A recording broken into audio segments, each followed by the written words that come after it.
અને ઉત્તરાયણના દિવસથી ધીમે ધીમે ઉત્તર તરફ સૂર્ય આગળ વધે છે, જેને કારણે આપણે જે શિયાળા દરમિયાન જે દિવસનો જે સમય હોય છે એ ટૂંકો થઈ ગયો હોય એની જગ્યાએ હવે ધીમે ધીમે લાંબા દિવસોની શરૂઆત થતી હોય છે। સ્વાભાવિક રીતે લાંબા દિવસની શરૂઆત થાય, સૂર્ય છે એ ઉત્તર તરફ ખસે એટલે આપણે ઠંડીમાંથી રાહત મળતી હોય, ઠંડી ધીમે ધીમે ઓછી થતી હોય છે। પણ આ વર્ષે એવું થવાનું છે કે ઠંડી હજી આપણો પીછો છોડવાની નથી, જેની અંદર હું આપને જણાવી દઉં કે અત્યારે પણ જે આપણે ઠંડીનો માહોલ ચાલુ છે, જાન્યુઆરી મહિનાના છેલ્લા અઠવાડિયામાં એક મજબૂત વેસ્ટર્ન ડિસ્ટર્બન્સ પસાર થવાનું છે અને જેને કારણે ઉત્તર ભારતના પહાડો ઉપર ખૂબ ભારે માત્રામાં બરફ વરસાદ થશે અને પવનો છે એની દિશા હજી બદલાવાની નથી। જ્યાં સુધી ઉત્તરના પવનો ચાલુ રહેશે ત્યાં સુધી આપણે ઠંડીનો માહોલ પણ ચાલુ રહેવાનો છે, એટલે હજુ પણ ઉત્તરના પવનો છે એ સમગ્ર જાન્યુઆરી મહિના દરમિયાન કન્ટિન્યુ રહેવાના છે, જેને કારણે આપણે ઠંડી છે એમાંથી ઉત્તરાયણ પછી પણ કોઈ જ પ્રકારે રાહત મળવાની નથી। ખાસ કરીને અત્યારે આપણે જે છેલ્લા 14-15 દિવસ દરમિયાન જે ઠંડીનો અનુભવ કર્યો છે એવી જ ઠંડીને વચ્ચે 2-5 દિવસ એવા પણ આવશે કે ઠંડી છે એ છેલ્લા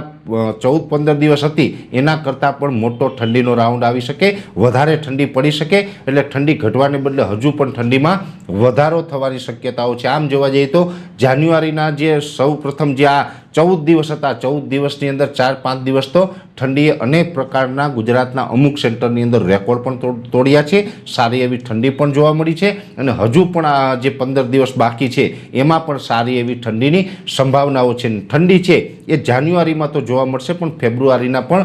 લગભગ શરૂઆતના દિવસમાં સારી એવી ઠંડી જોવા મળે તેવી શક્યતાઓ છે, એટલે શિયાળુ પાક ઉપર આની જે કેવી અસર પડે તો આપણે આગળના દિવસમાં ખબર પડશે, પણ ઠંડી છે એ યથાવત રહેવાની છે અને ઠંડીની સાથોસાથ ઝાકળનું પ્રમાણ છે એ પણ આમ જોવા જઈએ તો જાન્યુઆરી મહિનાના શરૂઆતના 14 દિવસ દરમિયાન આપણે અનેક વિસ્તારોની અંદર ઝાકળનું પ્રમાણ જોવા મળ્યું છે અને હજુ આવનારા દિવસમાં ઝાકળનું પ્રમાણ વધી શકે છે। જોકે અત્યારે જે ઝાકળનો રાઉન્ડ ચાલી રહ્યો છે એ ખૂબ સીમિત વિસ્તારમાં અને હળવો રાઉન્ડ ચાલી રહ્યો છે, પણ આ ઝાકળની અંદર લગભગ આપણે 21-22 તારીખથી ઝાકળના પ્રમાણમાં વધારો થશે, ગાઢ ધુમ્મસ જોવા મળશે, વિઝિબિલિટી ડાઉન થશે અને વહેલી સવારે આપણે પાકમાં આપણે ખેતરમાં આંટો મારીએ ત્યારે બપોર સુધી ઝાકળ ન ઉડે આ ટાઈપનો માહોલ છે એ પણ 21-22 તારીખથી જોવા મળશે અને ઝાકળનો એક મોટો રાઉન્ડ છે 21-22 જાન્યુઆરીથી ચાલુ થશે, એ લગભગ 4-5 દિવસ સુધી એ